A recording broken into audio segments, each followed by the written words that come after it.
What's up Pythoners? This is Vishesh Dwivedi and welcome back to my channel all about Python. In this video, we'll be creating a real-time chat application in Python using the tkinter module and socket programming. I'm going to be covering the step-by-step process of creating this application from scratch and will try to explain each and every line of code that I write so that you guys understand the code rather than just copying the code from GitHub or from this video. Also, I'm assuming that you guys have some prerequisite knowledge about Python, as that will be necessary to understand this tutorial.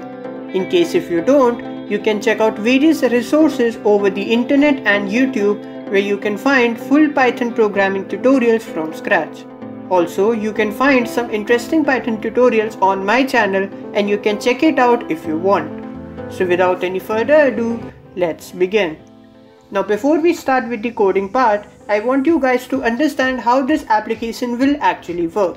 So I've created this diagram here which shows the inner working of this application. As you can see, the application has two main components, the client and the server. The client here represents the user that is messaging from his side, and the server is the machine that manages the messaging application. Each client will have a username within which the user has the choice to choose, and the client will perform two main functions. First, to send the message as the user types a new message, and at the same time keep waiting for any upcoming message from the server. The server on the other hand will manage the messaging application by receiving messages from clients and then sending them to other clients. The server will also perform two main functions. First is to keep waiting for any new client to join the messaging app and keep listening for any messages from any of its connected clients. Now let's discuss about the step-by-step flow for client and server script. First step will be to start the server. It is important to start the server first as all the clients need the server to be running in order to connect to it. As the server is started, the server script will bind the server to a host IP and port, like in this case 127.0.0.1 and 1234. This IP and port will be used by client scripts to connect to the server. And now the server will keep listening for any new connections that it may receive from any client. Now the next step will be to run the client script. Now we have to mention to the client script the host and port of the server. So we will mention the same IP and port here which the server had been given, which was 127.0.0.1 and 1234 in this example. The client will attempt to connect to the server and the server will accept the connection. Now the client will ask the user for username and then send the server with the username. The username will be sent as the name of the user for all other users within the same chat. Now both the client and the server will run a concurrent thread on their sides which will keep listening for any upcoming messages. For example, if server receives any message from any other user, the server will message all the client the same message. And if this client will send any message, the server will get the message and send it to all the clients connected. That explains the main logic behind the working of this application. Don't worry if you didn't get it, as you will get it when we will start with the coding part. Okay guys, so as you can see, I have opened my Visual Studio Code right here and we are going to start off by creating two scripts. One is server.py and another one is client.py. I've already explained what these two scripts will respectively do, so let's just create them. Okay, so first is let's just create a basic structure so that we have a server who is able to listen for any client connections, and we have a client which is able to connect to the server. Okay, so first start with the server.py script. Now first we will import all the modules. Let me just write import required modules. I will also be commenting as I go through the script so that you guys can read the comments and get an idea. Okay, so first I'm gonna import socket, then I'm gonna import threading. Okay, and let's just import these two libraries. Socket will be used for the main communication part, okay, and threading will be used to run the concurrent thread which I talked about. Okay, So then we will create our main function. Okay, def main pass, and then if underscore name is equal to underscore main, and then I will call the main function. So basically what I did is I created a main function. The main function will have all our code that will like run the server, and I've written this statement. Now basically what this statement does is that it will only call the main function when I run the server.py script directly. In case if I import it as a module, main function will not be executed automatically. Okay, if you guys want to know more about this line here, then you can check out a dedicated video on my channel. It's that video is all about me discussing this line. Okay, so you can definitely check out that video, and then once you check out, then you can come back and you can continue with this tutorial. Okay, so now within the main function I will first create the socket. Okay, so I will write server is equal to socket.socket, socket.af underscore inet, and socket.sock underscore stream. Okay, so I will just write creating the server socket class object, creating the socket class object. Okay, so basically here socket is the class within the socket module, and socket class is the main class that is whose object is responsible for any kind of communication. Okay, so this is like the main class of the socket module. Okay, and now let me also explain these two parameters that I have passed within this socket class. And first one is af underscore inet. Now basically if you guys have know a bit about networking, you would know that there are two types of IP addresses, IPv4 and IPv6. So basically when I pass this constant value af underscore inet, I'm basically stating the socket that we are going to use IPv4 address family. Okay, now again you can use IPv6, but for this tutorial, to keep things simple, we are going to use IPv4 address. Okay, so let me just write here af underscore inet means that we are going to use IPv4 for addresses. Okay, and now let's talk about this sock underscore stream. Now again, if you know a bit about networking, you would know there are two types of protocols, TCP and UDP. TCP stands for Transmission Control Protocol and UDP stands for User Datagram Protocol. Now TCP, and now for this, if you are making this messaging app, you can use any of these two protocols. But again, I have created this project on TCP protocol to work on TCP protocol. So we are going to use TCP, and when we pass this sock underscore stream, basically we are saying socket that we are going to use TCP packets for our communication. In case if you want to use UDP, you can simply replace sock underscore stream with something like sock underscore dgram. Sock underscore dgram. Now basically sock underscore dgram, here dgram stands for datagram, which is user datagram protocol UDP. Okay, so again we are going to use TCP, so let's just keep it like right here, and within the comment I will just write here this stream we are using TCP packets for communication.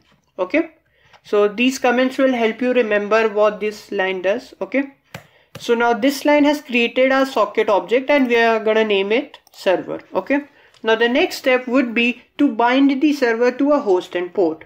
Now if you remember what I just explained, I told you every server has a host and a port to which it is connected. Okay, so first we are going to mention the host and port.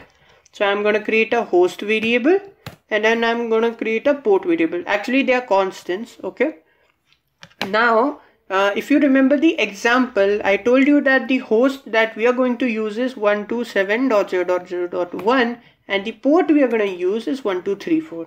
So host has to be a string in the form of an IP address, and since we said here we are going to use IPv4, so this has to be an IPv4 address, and port is going to be an integer. You can use any port between 0 to 65535. although you should use a port that is not being used by your system right here. So I have chosen 1 2 3 4. Let me just write here, you can use any port between 0 to 65535. so that is basically the range for port. Okay, it starts from 0 and maximum could be 65535. okay, so now in order to bind it, first I have to create a try catch block. Okay, so let me just create a try catch block right like quickly. Okay, so let's just write creating a try catch block. Now within the try block I'm gonna write server dot bind, and within this bind function I'm gonna pass a tuple. As you can see here, it says we need to pass a tuple. Now within the tuple, the first thing would be the host and the second value would be the port. So basically we are telling our server to bind to this address right here with host as 127.0.0.1 and port as 1234. Now if any client has to connect to this server, they have to connect to this host and to this port. Okay, I hope that's clear. Now within the except I'm just gonna write print unable to bind to host. Let me just format it and write it like this, unable to bind to host this and port this. If you guys know again about Python, so basically what I'm doing is that whenever Python will print this statement, this host value will replace by this variable like this string, and port will be replaced by this integer. Okay, simple basic Python. Now again let me tell you that in what scenarios can this exception come. Now the general case where this comes is when your computer or this like socket cannot bind to this host and port. So in order for this to work, I would highly recommend you guys to use these two values only, because I've tested it and it works. Okay, if you guys use any other value, it may not work. Okay, so you should use these two values, I would recommend. Okay, as for port you can change, but host just keep this value. Okay, now once we have, like, let me just write this comment also, provide the server with an address in the form of host IP and port. Okay, now once our binding is done, the next step would be to set server limit.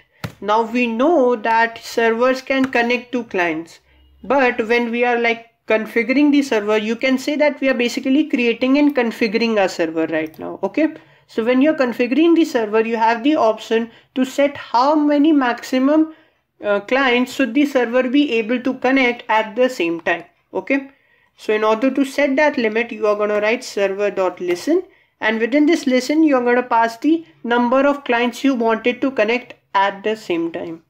So let me just create another constant, listener underscore limit, and let's just give it the value 5, and here we are going to pass the listener limit. Okay, so basically we are telling the server to only accept 5 connections at the same time, maximum 5 connections at the same time. Okay, if you want, you can again increase or decrease this limit. Just don't increase it to very high values, because it will like consume more resources of your computer and it may load your computer. Okay, so I would recommend a smaller value. 5 should be okay. Now once we have again set the server limit, now is the time to create a while loop. Now this while loop, and let me just write, this while loop will keep listening to client connections. Okay, so as I told you before, the server has to keep listening for any client who's trying to connect. So this while loop will make sure that the server keeps on listening for the client. Now the socket function or code in order to accept any client connection is, first we are going to write client comma address is equal to server dot accept. Okay, so basically this accept function does is that it will keep, as you can see in the comment, like the documentation, wait for an incoming connection, return a new socket representing the connection and the address of the client. Okay, so this will keep on listening for any connections from the client, from any client, and it will give two values. Client here represents the socket of the client and address represents the address of the client. Okay, because it also carries the client address, like which IP and port is the client using in order to connect. Okay, now once this connection is done, let me just write a print statement. Okay, for now we will just write a print statement, something like successfully connected to client. Let me write this F here, then to client, and then we are gonna write address 0 and then address 1. Let me just tell you, address here is actually a tuple, just like this one, and just like this tuple, the first value will be the host and second one will be the port. So address 0 will print the host of the client and address 1 will print the port of the client. Okay, so I think this much code is enough for the server side. Let's just now write the client side code. Okay, so basically what we are going to do is that we are just going to write a client script which connects to this server. Okay, once we have established connection, then we'll move on to the next step and make the script, you know, a bit more complicated. So let's just go to client.py. I'm going to write, again we are going to, let's just write the comment first. Import required modules. I'm going to import socket and I'm going to import threading. Right now we are not using threading, but we will definitely use it soon. I'm going to write the main function. Again, I'm going to write the same. You know, it's a good Python practice to just use this main function and this if name equals to main type. So if you guys are new, I would recommend you use this in any Python script you make. Okay, so I'm just going to write the main function here. Okay, so now just like we created this socket on the client server side like this, we will create a socket object for the client. So we are going to write creating a socket object, and then we are going to write client is equal to socket.socket socket.af underscore inet, and then socket.sock underscore stream. Now as you can see, this line of code is exactly similar to the server side because we want our client to work on IPv4 address and use TCP packets, because if this configuration and this configuration does not match, the server and client will not be able to connect because their functioning will become different, right? I hope you guys understand that. And then next, now once we have this client set up, the next step would be let me just see, we have this now the next step would be to connect to the server. Okay, we can directly connect to the server now. So let's just write connect to the server, and here again I'm going to pass the host. Now this host would be the host to which this client will connect. Okay, so this is like the target address, you can say. Connect to the server, so I'm going to do client.connect, and again I'm going to pass host and port. Now as you can see that this line was same, but this line is different for the client script and for the server script. The server behaves in a different way and the client behaves in a different way. Also, I'm thinking of writing this between try catch block, because in case if your server is down for some reason, then at least we will know that, you know, there is something wrong. So unable to connect to server. Again I'll write this F right here, and then I'm gonna pass this host and then this port. Okay, and I think this much is like okay. So let's just try it. I'm gonna open a terminal and run the server.py. There is one more thing that I think I need to do. Let's just open this. Let's just write a print statement, which would basically tell us that the server is running. Okay, running the server on, and I'm gonna write f right here, and I'm gonna write this host here and port here. Okay, and let me just write one more, this successfully connected to server. Okay, this will tell the client that we have connected to the server. Okay, so let me just open the command prompt. First I will run the server.py. Okay, so as you can see, it says running the server on this host and this port. Okay, so I'm just gonna keep it right here, and I'm gonna run the client script. Now before I run this, let me just show you that how it works in real time. Okay, so now as you can see, on the left we have the server running, and on the right we are going to run the client.py script, which will connect to the server. Okay, so if I hit enter, okay, why is it not entering? Okay, yeah, now it does. So as you can see, as soon as I hit enter, the server, see, as you can see, successfully connected to client 127.0.0.1.19720. So basically what happened is that as soon as I hit enter, the client sent the request to the server, and the server accepted the request and got connected to this client. Now since we did not write any other code here, the client.py script simply closed. Okay, but at least now we know that we can connect to the server using a client. Okay, so now this was like the first part of the tutorial, you guys can say. Now in the next part, what we are going to do is that we are going to improve both of our scripts in order to send messages between the two. That's all there is in this video. I hope you liked this video. If you did, don't forget to like and share this video to all your friends. Also, I am going to be posting the next video of this series very soon, where I am going to continue building this project.